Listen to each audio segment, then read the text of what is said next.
Okay, so the three pillars are, there's a book coming, release unknown currently, but these are the, like I said, these are the three leverage points that I think almost any project almost can access. And you can't access them equally across all projects, but usually there's a leverage point somewhere. You know, using carbon again, I'm going to pull us away from carbon, but just as another carbon comparison, sometimes the best thing we can do is choose a hardscape that's less carbon intensive. And sometimes that's all we get. Other times we're actually creating carbon literate landscapes or more literate landscapes. We're balancing water retention, bringing in insectary. So every project has its own constraints, whether the obvious constraints of the site, and then quickly after that is budget and client preferences in most cases, definitely in our markets. Yeah. But then you have other social and political inputs. Like it's just such a matrix. So everyone has to find their own leverage points and make those decisions along the way. How can I leverage an ecosystem service, at least one, in this project? And we Right. tend to go into the project in our pre-design identifying those things that we're going to push for, right? Knowing that certain things are going to be budget heavy and likely value engineered out. So what's our lowest acceptable ecosystem service that we can get into this landscape, and feel like we've advanced some form of the trade? So every project gets a research component and a minimum and maximum goal that we're aiming for ecosystem services. That's great.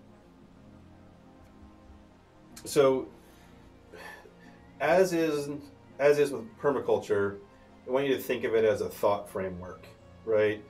There isn't an advanced set of ethics and rules and guidelines, but it's just a way to view the landscape as you're designing and or building, so that you can start to see it from a different angle and to simplify what can be a quite complex decision matrix already, and then adding this layer and then clients, and it doesn't surprise me that ecosystem services slide off the radar on most landscapes after you've been designing for a dozen years or so. You really see the limited bandwidth of your team members because everyone's got their own thing going on. Yeah. But I do believe that all the way through the process, each of the subspecialties within, like I said, the traditional landscape professional model can leverage these to varying degrees. So the big conversation now is carbon, and I love it, and people get very discouraged when they start seeing the numbers. It's a normal part that I found of people who decided to engage the carbon conversation. When they see the numbers and how upside down we are, there's a sense of hopelessness that comes across a lot of folks. And so our outreach, our blogs, the Instagram posts that come out of the software company are really about encouraging people to just start taking that step, because it is quite daunting. But I think a big mistake is that when we talk about carbon solutions, we're so focused on carbon and we're so focused on items beyond our control. If you're going to build hardscapes, you have very little control of the carbon emissions other than choice of material, which is not always your final decision, and the final leg of the transportation and installation system. Those are your only leverage points. And they're not very powerful leverage points, right? Because there's a whole manufacturing and mining system that's now global that you don't have any control over or even influence on in any significant way, right? So it's like the hard truth is you don't have a lot of leverage directly against carbon. And that's a hard thing to sell in an Instagram post, right? So So what do we have leverage over, and that actually does affect carbon, and or expanding the carbon conversation? What are the ecosystem services that landscape can address, right? And that's a bigger conversation than carbon, because there's ancillary effects that are very, very serious that climate change is exacerbating, that we can start to address at some level, right? And as far as I have been able to determine, plant choices are a really big level, a really big lever in terms of carbon sequestration capabilities. Like, are you in an area where changing climate can actually start to edge your plant zones a little bit one direction or the other, right? Because not everyone's going to experience that in our lifetime, but many of us will experience some level of shift where we have to start thinking about what will live here in 10 years versus what lives here today, right? And then if we layer on that insectary, right, we need beneficial insects from everything from broccoli to apples as humans, not to mention the entire ecosystems around us. And so if they're struggling, um, can't we provide habitat within our design constraints? Like, we're the one profession that has to use plants, right, in our final product. I mean, farmers for sure, but I'm talking more about retail, or excuse me, um, I don't know how to articulate it. Obviously, farmers are plant-based, but in terms of the construction and design professions, we're Yeah. expected to use basically the most advanced carbon sequestration tool on the planet, which is plant material. Yeah. Um, so, how many layers can we place into our plant choices so they become very impactful? And I think that's a major, major leverage point that is underutilized. Mm. And I think there's a lot of passion behind plant choices. And I think permaculture is great at acknowledging kind of beyond aesthetics, right? I think Yeah. aesthetics are important as a designer, but I don't think they're um, the final choice. Yes. And then obviously, one of the heaviest lifts, and this is so not, this is, there's just something that is so simple about it that it seems unreasonable, which is one of the single most effective thing you could do in your landscape is apply compost and mulch, Mm. right? We turn 50% of it's going to remain as soil organic matter, and then you're going to be sequestering carbon almost immediately with it, Yeah. right? So as you get deeper into it, plants and soils are really hard to separate, obviously. And when you talk about carbon, it's even harder to separate. So depending on plant type and climate or climate zone, 30 to 60% of the carbon pulled in by your plant material is pumped into the soil through root exudates. Yeah. So if you don't have healthy soils, you don't really have carbon sequestration even close to optimized, right? So that's a huge lift. And it's like, there isn't a garden on the planet that doesn't need healthy soils to thrive.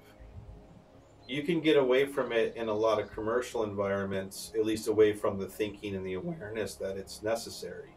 But it's just such an easy thing to lift within almost all business models in these professions. Yeah. And it's really critical to both plant health and carbon sequestration. So the third lever is water. And Yes. in California, low water use is really important because of our climate. I would say it's probably important in most places. And honestly, it's a really boring topic for me. We've been talking about it for 20 plus years. It seems like we'd have integrated that by now. Most of my focus is about water capture for infiltration, right? Which is a pretty common passion amongst permaculturalists. It's something I love, from Darren Doherty and his predecessor, um, Yeomans. It's beautiful work, and I love it Yeah. when we get to do that at scale. Mm. But also for storage And with the laws in California, at least, there's a lot of mandatory infiltration that came down through the federal system. And so we have a lot of quantifications, if you will, for this type of soil, this size of swale, this amount of rainfall, right? So it's really easy to start putting numbers to what we're doing. And you'll hear later there's more apps around all of this to help create a picture of what your landscape is really doing, not just carbon. Yeah. So, but the plant choices, again, just to step back to it, they're a heavy impact on carbon, but they're also a key part of an ecosystem service beyond carbon sequestration, which is insectary. Right. I just can't stress that enough. Yeah. It's really critical we start creating sanctuaries throughout the world, project by project. So if you're flying over, you have a place to stop, you have a place to overwinter for local non-migratories, all sorts of things. I think it's really, really critical, especially in a place like California where agriculture, small scale agriculture, is dotted in through the communities here. Mm. Right? There's multiple small farms in Sebastopol where I live, and if every landscape had some level of commitment to year-round insectary, that starts to help the local ecosystem, right? Yes. I just can't count how many times the first day we bring a truckload of flowering plants, Ugh. we see butterflies and hummingbirds that were not there the past 4 weeks or 4 months of construction, or even just pre-construction. So Yeah. Just they're just magically waiting. show up. So Yeah. yeah, they're flying over, waiting for a place to land. So, Yeah, I think one of these things, plant choices, also reminds me of plant density as being another way to leverage the carbon cycle. I might be getting it wrong, but the Miyawaki forest installation method, are you familiar with that? Where you're planting things at a much denser, like something like 30 times more dense, or maybe it's 10 times more dense, and the plants grow 30 times faster. I might have those figures flipped around, but it's something like, it's essentially every square meter you're planting a plant, and you're allowing them to grow up and out and self-select the ecosystem. It's usually natives. And that method was developed due to just being a coastal region. They wanted to sort of mitigate the tsunami effects. And so one of the issues was the tsunami would come in, but it was also that wave that pulls debris and humans and property out into the ocean as well. It breaks up the tsunami, reducing its strength and lowering its speed and wave height, giving people more time to evacuate. When the tides recede, it stops people and property from being washed out to sea.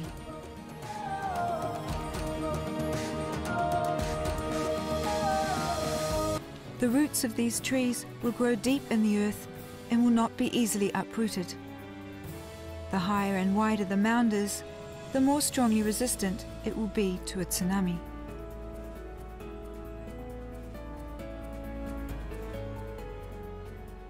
And so this Japanese guy, I'm not exactly sure if he was a landscape architect or what, but he developed this really intensive method of planting things very closely together. And they've done some measurement on the carbon sequestration, which is obviously higher than if you planted them at their more proper spacing. So that's just something to consider that I'll throw in there, as plant choices and then plant density as well. if we just step back to the carbon cycle, just for a moment, most people probably get this, but let's set a baseline for all of us for the conversation. So a plant is pulling CO2 out of the air, converting it to sugars, and then it builds plant tissue. So not unlike carbohydrates to some degree, we use more protein for tissue, but for energy. And then the rest are exudates, which engage the fungal community. And there's exchanges with these sugars and nutrients in water and other life. And so you're either looking at a plant's ability to hold carbon in its body, therefore larger plants have more carbon, and then a larger machine pumping that liquid into the soil. So I really don't know if an oak that's given its full range to grow is equal, better, or less than 12 oaks planted right next to each other, forced to reach for the sky. I think at a certain level, it's biomass per square meter for sure, Mm, and the productivity of that canopy, right? yeah. And so I would love for science to advance to the point where we can say, yeah, the biomass above ground is about the same, or it's 10 times more, but the canopy is basically the same size, Right. right? So your pumping mechanism is is equal in both cases, right? We're not there yet, but we're again directionally accurate. It's not harming anything to have more trees. Well, and also potentially with your app or other devices like that, it becomes something that we can measure. So we can experiment where we're aligned directionally accurate, and then also measure and then compare. All right, so carbon is considered a wicked problem, which is a category of problem, and I won't take the time to read each one, but basically, focusing on carbon is it's not a bad thing, but at a certain point will be unable to leverage change, right? So focusing on the tame problems that we have influence or control over that affect carbon is really the basis of my thinking, Mm. right? Pull back, again, soils, plant choices are primary. Water isn't as much in terms of it's going at carbon, but plants and soils really are the strong leverage points that we have to affect carbon. And of course, emission reduction. But again, like that that is a real challenge while also meeting the needs and current mandates of culture, right? And some needs are very real, like accessibility, like crushed stone and wheelchairs do not go together, right? No. Not, and even even less severe mobility issues can really struggle even with modular paving. There's a conversation about is modular paving really ADA compliant? And the short answer is no, it's not because it moves, right? So there's just a lot of external pressures Yep. with landscape. These slides I'll just move through kind of quickly because we've already talked about them when I introduced each one in terms of soils, water, and plant choices. So we know they're the foundation, and soils at this point, in my experience, almost always becomes the lowest hanging fruit in terms of the greatest change for the least effort. Sometimes you'll find a heavy leverage point on the emission reduction side in terms of choices, for sure. I don't want to undermine the effect of those choices. But generally, in terms of active sequestration, soils are one of the easiest points to leverage in most projects. And one that I would imagine working with clients, you don't have to sell necessarily on, because whatever the client is desiring to function well is based upon soils functioning well. So that's sort of a prerequisite to getting the client's needs met, I would imagine. Very much so. I actually find the challenge, especially when you move out of the design build market, your designs are interpreted and implemented by a contractor that may or may not agree with Yeah. you and may or may not even you may not even have access to depending on the project. And you quickly start to move into liability conversations. So plant warranties, things like that. So it's not uncommon for landscape contractors to excavate somewhere between 12 and 14 inches and just haul the soil away and then haul in soil, Mm, right? Which is incredibly carbon intensive. Those yeah. soils have a lot of mined products in them. It's not just compost and leftover soil from somewhere.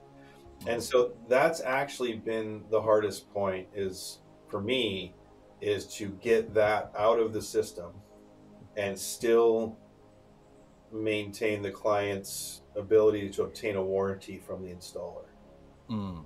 right? So it's just strange where these systems start to collide. They never would never in places that I thought they would. Right. Right. Yeah. So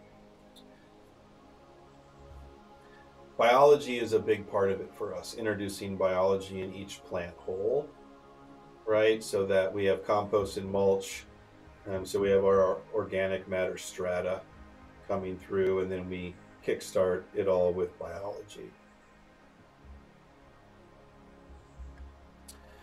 And then water, again, just we're focusing on catchments and micro catchments, and the catchments are measurable. Micro catchments at a smaller scale, like think of a small front yard and just a small basin that catches the roof water before it discharges to the road. So at least you're minimizing heavy metal and phosphorus making its way to the riparian corridors. But those are really, really hard to measure and almost never measured. But Andy Lipkiss did quite a bit of study in terms of water catchment in LA that I think is quite valuable and shows that small catchments over a large amount of properties in suburban areas are actually quite helpful, not only for reducing stormwater runoff to the creek, but also minimizing the overload that almost every municipality is starting to experience in terms of their stormwater systems. And a lot of small municipalities have combined stormwater and sewer systems, Yep. which means that's what we're flushing to the creek when big storms hit. Yep. And then, of course, plant choices. So it connects to water use, obviously, in areas where we have to be concerned with that. But carbon and insectary being other layers, evergreen, flowers, no flowers, all of our characteristics that we're using to select plant material, adding insectary value and carbon value into that should be normalized for all the professions.